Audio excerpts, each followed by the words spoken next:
बोलिए श्री सत्यनारायण भगवान की जय। नमस्कार दोस्तों, आज हम सुनेंगे श्री सत्यनारायण भगवान की वह अत्यंत चमत्कारी कथा जिसे केवल सुनने मात्र से ही मनुष्य के सभी दुख, कष्ट और पाप नष्ट हो जाते हैं। यह पावन कथा स्कंद पुराण के रेवा खंड में वर्णित है और कलयुग में सुख, शांति और मोक्ष प्राप्त करने का सबसे सरल उपाय मानी गई है। तो आइए अपने हाथों में फूल और अक्षत चावल लेकर पूर्ण श्रद्धा और भक्ति से प्रथम अध्याय आरंभ करें। अध्याय 1, व्रत की उत्पत्ति।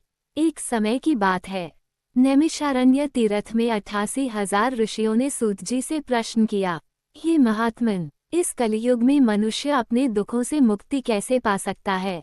तब सूत जी बोले, यही प्रश्न एक बार देवर्षि नारद ने भगवान विष्णु से किया था। नारद जी ने जब मृत्युलोक में लोगों को दुखी देखा तो उन्होंने भगवान विष्णु से उपाय पूछा।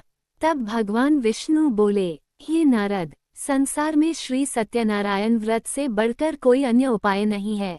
जो मनुष्य सत्य का पालन करते हुए श्रद्धा से यह व्रत करता है, वह इस लोक में सुख भोगता है और अंत में मोक्ष प्राप्त करता है। ये सुनकर सभी ऋषि अत्यंत प्रसन्न हुए। अध्याय 2, गरीब ब्राह्मण और लकड़हारा। काशी नगरी में एक अत्यंत गरीब ब्राह्मण रहता था जो भूख और गरीबी से पीड़ित था। भगवान सत्यनारायण ने एक वृद्ध ब्राह्मण का रूप धारण कर उसे व्रत की विधि बताई। ब्राह्मण ने श्रद्धा से व्रत किया और कुछ समय में वह धनवान हो गया। उसकी समृद्धि देखकर एक लकड़हारे ने कारण पूछा। ब्राह्मण ने कहा, ये सब श्री सत्यनारायण भगवान की कृपा है। लकड़हारे ने भी संकल्प लिया कि आज लकड़ी बेचकर जो धन मिलेगा उससे भगवान की पूजा करेगा। उस दिन उसे लकड़ी के दाम दोगुने मिले। उसने केले, शक्कर, घी, दूध और गेहूं के आटे से प्रसाद बनाकर पूजा की। भगवान की कृपा से वह भी धनी और सुखी हुआ तथा अंत में वैकुंठ धाम को प्राप्त हुआ। अध्याय 3, साधु वैश्य और उल्कामुख। अब तीसरा अध्याय सुनिए। एक व्यापारी था जिसका नाम साधु था। उसने नर्मदा तट पर सत्यनारायण व्रत होते देखा और संकल्प लिया, जब मुझे संतान प्राप्त होगी तब मैं यह व्रत करूंगा। कुछ समय बाद उसकी पत्नी लीलावती ने एक सुंदर कन्या को जन्म दिया जिसका नाम कलावती रखा गया। पत्नी ने व्रत की याद दिलाई पर साधु वैश्य ने कहा, बेटी की शादी पर व्रत करेंगे। बेटी का विवाह हो गया, फिर भी उसने व्रत नहीं किया। इससे भगवान अप्रसन्न हो गए। साधु वैश्य अपने दामाद के साथ व्यापार के लिए निकला। रास्ते में राजा चंद्रकेतु के राज्य में चोरों ने चोरी का माल इनके पास छुपा दिया। सिपाहियों ने इन्हें चोर समझकर जेल में डाल दिया और सारा धन जब्त कर लिया। इधर घर में लीलावती और कलावती भूख से व्याकुल हो गईं। एक दिन कलावती ने किसी के घर सत्यनारायण कथा सुनी। माँ ने वहीं श्रद्धा से प्रार्थना की। उधर भगवान ने राजा को स्वप्न में दर्शन देकर कहा, ये दोनों निर्दोष हैं, इन्हें मुक्त करो।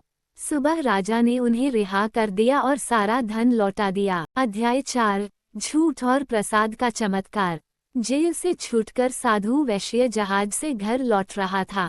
मार्ग में भगवान दंडी स्वामी के रूप में आए और पूछा, नाव में क्या है।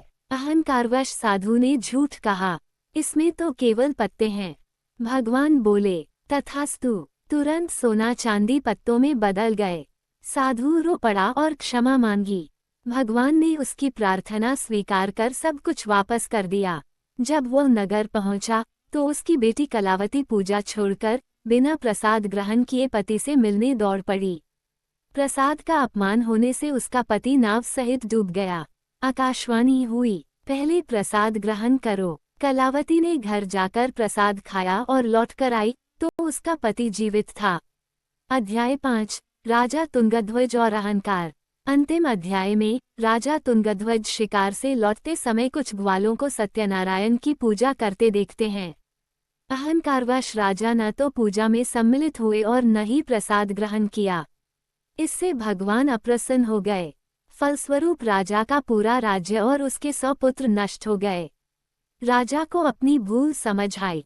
वह पुनः वहां गया, श्रद्धा से पूजा की और प्रसाद ग्रहण किया। भगवान की कृपा से उसका राज्य और पुत्र पुनः प्राप्त हुए और अंत में उसने मोक्ष प्राप्त किया। कथा का संदेश। इस पावन कथा से हमें ये शिक्षा मिलती है कि सदैव सत्य का पालन करना चाहिए। भगवान के प्रसाद का कभी अपमान नहीं करना चाहिए। जो भी श्रद्धा से यह कथा सुनता या पढ़ता है, भगवान विष्णु उसकी सभी मनोकामनाएं पूर्ण करते हैं। यदि यह कथा आपको अच्छी लगी हो तो कमेंट करें ओम नमो भगवते वासुदेवाय, और ऐसे ही धार्मिक कथाओं के लिए चैनल को सब्सक्राइब करें।